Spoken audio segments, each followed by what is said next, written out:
Good morning, students. Now today's date is 19th May 2020. Now yesterday we have seen example number 10. Okay, now today we discuss exercise number 11. Okay, that is on page number 140. Now here Manju, Prabha and Meena are the partners of a partnership firm.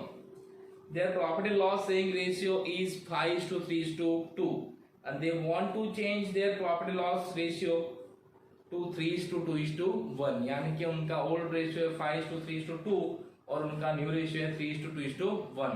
वो अपना ratio change करना चाहते हैं. So therefore they decided to revalue the assets and liabilities of the firm and from the following information prepare revaluation account and balance sheet after revaluation. So here in this example we have to prepare first revaluation account and after that balance sheet, means revaluation after balance sheet. So in first example, means yesterday we have seen journal entries and revaluation account, how to pass journal entries and then we have to prepare revaluation account. Here directly we have to prepare what? Revaluation account, and after preparing revaluation account we have to prepare new balance sheet of the partnership firm.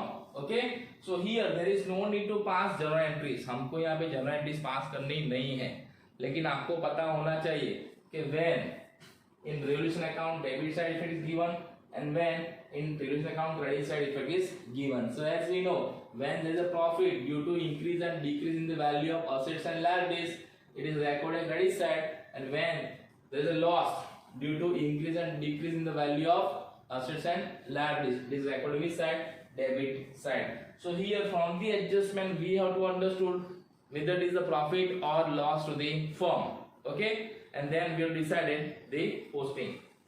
So first balance sheet is given. See, but here in this balance sheet they have given capital accounts and current accounts.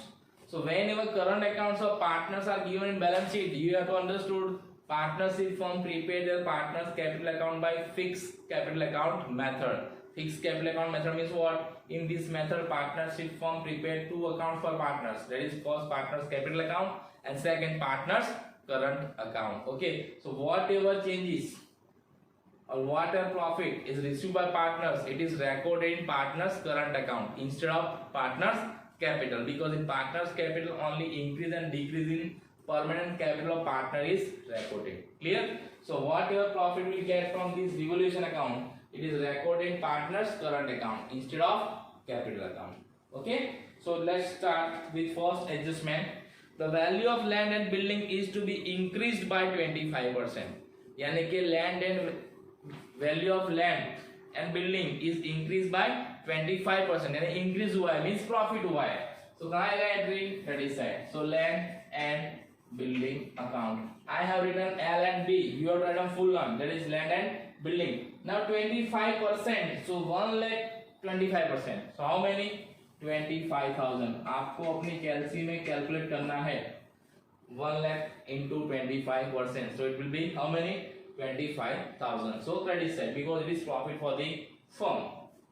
Now second, the value of furniture is to be reduced by 10%. The value of furniture is reduced by 10%. So as and when there is reduce in the value of assets, it is what? Loss. So it is debit side. So furniture 10%. So what is value of furniture? It is 30,000. So 30,000 10%. So it is 3,000. 30,000 crore इसके furniture के, तो कितना आएगा? 3,000. Then the value of machinery is to be kept 80%. यानी जो हमारी machine की value जो दी है ना बैलेंस शीट में, ओल्ड बैलेंस शीट में, उसकी कितना 80% रखना है. तो कितना वैल्यू टोटल? 50,000. So 50,000 का 80% कितना होगा? 40,000. यानी 40,000 वैल्यू करना है. तो कितना कम हुआ? 10,000. यानी 10,000 क्या हो गया हमारा? ये लॉस. सो यहाँ पे क्या आएगा? Machine account. यानी अगर 100 से कम करने का बोले ना तो लॉस है, और 100 से ज्यादा बोले तो क्या है? प्रॉफिट. हमें क्या बोला है? 80% एंड 20% हमको लॉस हो रहा है. तो 50,000 का 20% करना है, कितना आएगा? 10,000. तो 10,000 क्या हो गया हमारा? लॉस. तो क्या आएगा? Debit side. Okay, then the book value of closing stock is 5,000 more than its market value. whenever it is said more than its market value, it is loss for the business, and whenever there is loss, it is recorded revaluation account debit side. How many? 5,000. Remember, whenever what is said more than its book value, market value is more than its book value, तो क्या हमारे लिए loss. अगर आपको ऐसा बोला होता less than its market value, तो क्या होता? प्रॉफिट. तो कहाँ लिखना है? क्रेडिट साइड, रिवैल्यूएशन अकाउंट में क्रेडिट साइड. और मोर देन बोला तो कहाँ लिखना है? Debit side. It is what? Loss. Okay. Then total amount of ₹2500 is to be kept for bad debt reserve debtors. यानी हमें डेटर्स में से ₹2500 बैड डेट रिजर्व रखना है. तो हमारी ओल्ड बैलेंस शीट में हमें कितना बैड डेट रिजर्व दिया है? 1000. हमें कितना रखने के लिए बोला है? 2500. तो कितना कम है अभी? 1500. तो 1500 हमारा लॉस है. यानी हमारी नई बैड डेट रिजर्व कितनी होनी चाहिए? 2500. बट हमारे पास कितनी ऑलरेडी बैड डेट रिजर्व? 1000. तो कितनी कम पड़ रही है? जितनी कम पड़ रही है उतना हमारा लॉस है. तो 1500. 2500 नहीं लिखना है. कितना लिखना है? 1500. क्यों? क्योंकि वहां पे ऑलरेडी हमारे पास 1000 है. अगर मान लो ओल्ड बैलेंस शीट में 1500 होगा तो यहाँ कितना था? 1000. मान लो ओल्ड बैलेंस में 1000 या 2000 तो कितना आता है यहाँ पे? 500. जितना कम पड़ता है उतना यहाँ पे लिखना है.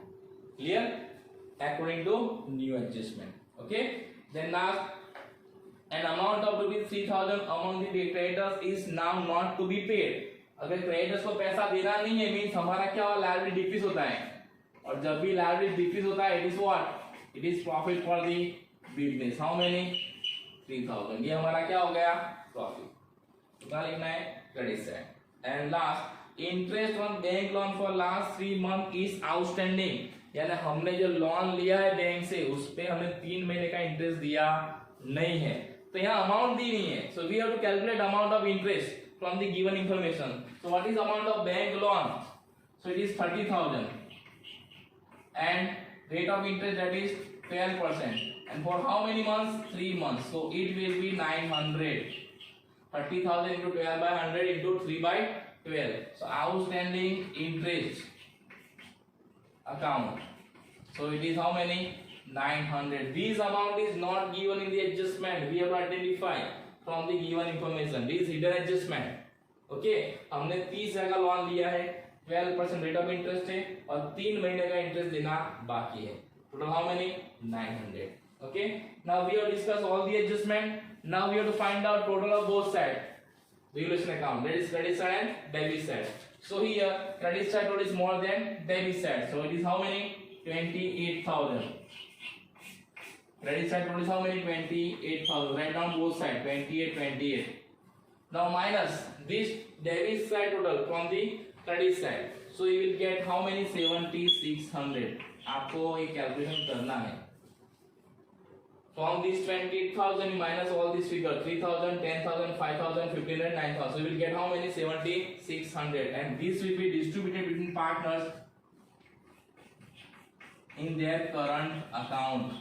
Partners current account. Okay. Now who are the partners? So Manju, Ravina and Meena. So if you distribute this 7,600 in 5:3:1, उनके ओल्ड रेशियो में डिस्ट्रीब्यूट करना है 5:3:1.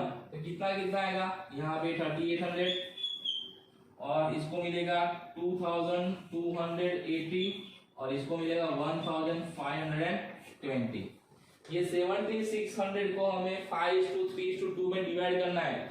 तो ये जो मंजू उसको कितना मिलेगा? 3,800. फिर इसको 2,280 और इसको 1,520. Okay. So in this way we have to find out this profit, revaluation account profit from the given adjustment. Now after finding out this profit and preparing revaluation account, now we have to prepare what? Balance sheet. Okay. Okay. Now here you have to write down by credit side and to debit side is compulsory. मेरे पास space नहीं इसलिए मैंने लिखा नहीं है. Okay. लेकिन आपको पहले क्या लिखना है? बाय और इधर डेबिट साइड लिखना है too. It is compulsory. Now balance sheet. Now in balance sheet we have to refer old balance sheet and whatever changes we have done from the adjustment वो that we have to do. Now जहां पर कोई adjustment नहीं है उसमें कुछ करना नहीं है, जहां जहां एडजस्टमेंट है उसमें चेंजेस लाना है. So now first capital, so capital में कोई चेंजेस नहीं है तो कैपिटल को एज इट इज रख देना है. So M P and M. M means Manju, P means Prabha and M means Meena. So 1,50,000, 40,000 and 30,000. So it will be 2,20,000 because there is no change in capital because they are following which method? Fixed capital account method. Now after this there are current accounts. So in current accounts this profit is added. जो profit हमको कहां से मिला है? Revolution account से. सो पहले लिखना है मंजू का ओल्ड बैलेंस कितना है करंट अकाउंट का? सो 10,000 प्लस प्रॉफिट. कितना प्रॉफिट आया फ्रॉम दिस रिवोल्यूशन अकाउंट? 3,800. तो अभी कितना होगा? 13,800. फिर प्रभा का कितना है रिवोल्यूशन अकाउंट का बैलेंस? 20,000 plus profit. इतना प्रॉफिट मिला हमें वहां से उसका 2,280. तो बाहर कितना आएगा? 22,280.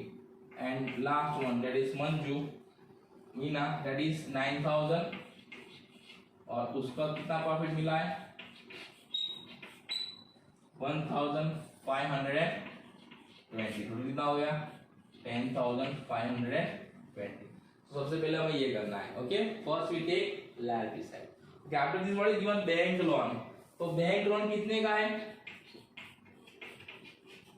30,000 प्लस आउटस्टैंडिंग इंटरेस्ट कितना आया? 900. तो कितना है? 40,900. इंटरेस्ट कहां से लाए? यहां से, ये वाला.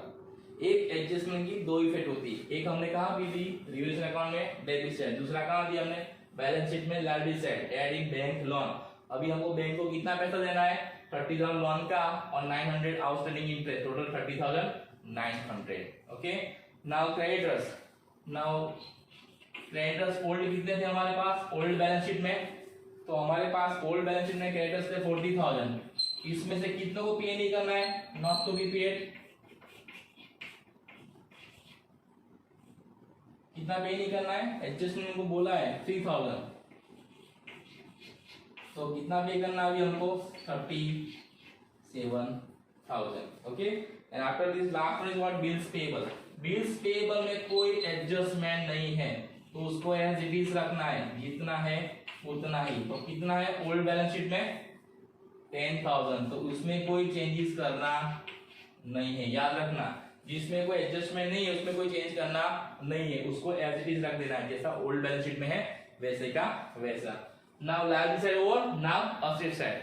So what is our first asset? That is land and building. कितनी वैल्यू है? 1 लाख. कितना इंक्रीज हुआ है? So 25,000. तो यहाँ पे लिखना है सब 1 लाख इंक्रीज प्लस इंक्रीज 25. तो आउटर साइड कितना आएगा? 1,25,000. ओके, डायरेक्टली 1,25,000 बाहर लिखना नहीं है. फिर उसके बाद दूसरा कौन सा asset है? मशीनरी. तो मशीनरी में क्या हुआ? इंक्रीज के डिक्रीज. मशीनरी क्या हुई? इंक्रीज की डिक्रीज. तो मशीनरी की वैल्यू कितनी? 50,000. तो ये डिक्रीज हुआ है तो माइनस. कितना डिक्रीज हुआ है? 10,000. बाहर कितना आएगा? 40,000. आ गया ना एडजस्टमेंट के हिसाब से. हमें मशीनरी की वैल्यू कितनी रखनी है? 80%. तो 50,000 का 80% कितना हो गया? 40,000. तो कितना डिक्रीज हुआ? 10,000. उसके बाद फर्नीचर. तो फर्नीचर की वैल्यू कितनी दी है हमें? 30,000. कितना परसेंट डिक्रीज हुआ है? 10%. तो कितना होगा? 3,000. बाहर कितना आएगा? 27,000. फर्नीचर की वैल्यू कितनी दी है? 30,000. कितना डिक्रीज हुआ है? 3,000. तो 30 माइनस 3 तो कितना आएगा? 27. Then investment. इन्वेस्टमेंट में कोई एडजस्टमेंट नहीं है? देखिए, अगर कोई एडजस्टमेंट नहीं है तो एज इट इज जो है वो कितना है? 50,000, तो 50,000 का 50,000, उसमें कोई चेंज करना नहीं है। देन स्टॉक, तो स्टॉक की वैल्यू कितनी है 40,000, कितना डिक्रीज हुआ है स्टॉक, तो 5,000, तो बाहर कितना आएगा 35,000। देन डेटर्स, सो डेटर्स कितने हमारे ओल्ड बैलेंस शीट में दिए 25,000, okay, minus B D R. Old balance sheet में 1000 माइनस किया है, लेकिन अभी हमको कितना करना है 2500। क्यों 2500? क्योंकि हमको एडजस्टमेंट में बोला है कि now we need how many bad debt reserve 2500, so outer side कितना आएगा 22,500। एडजस्टमेंट में जो बीडीआर दिया हो ना वो हमको यहाँ से माइनस करना है। क्लियर? तो हमारा इस एडजस्टमेंट कितना बोला है मैं बीडीआर 2500 माइनस कर दिया। क्लियर? देन बिल्स रिसीवेबल, उसमें कोई चेंजेस नहीं है, तो कोई चेंज करना नहीं है। इतना है बिल्स रिसीवेबल हमारा 5,000। और उसके बाद लास्ट कैश, तो कैश बैलेंस में भी कोई चेंजेस नहीं है, तो एज इट इज कितना 40,000, तो 40,000। ओके, तो इस तरह से हमें after revolution we have to prepare new balance sheet, और उसमें जो वैल्यू इंक्रीज डिक्रीज हुआ है ना वो बताना है। यानी आफ्टर रिवॉल्यूशन हमारा फर्म का बैलेंस शीट ये होगा, उसमें नई वैल्यूज होगी किसकी, असेट्स की और लायबिलिटीज की। Okay, now we have to do total of both side. अगर आप दोनों साइड का टोटल करोगे तो आपका टोटल आएगा 3,44,500। ये आपको दोनों साइड लिख देना है, कितना 3,44,500। अगर दोनों साइड का टोटल सेम आता है मींस तो हमारा एग्जाम्पल क्या है, करेक्ट है। ओके, तो इस तरह से हमें पहले रिवॉल्यूशन अकाउंट बनाना है और फिर क्या बनाना है, balance sheet, new balance sheet. Okay, so today we have seen example number 11। Okay, now tomorrow we'll see exercise number 12 and 13. You note down this example in your notebooks. Okay, and tomorrow we'll see next example. Okay, thank you and have a nice day.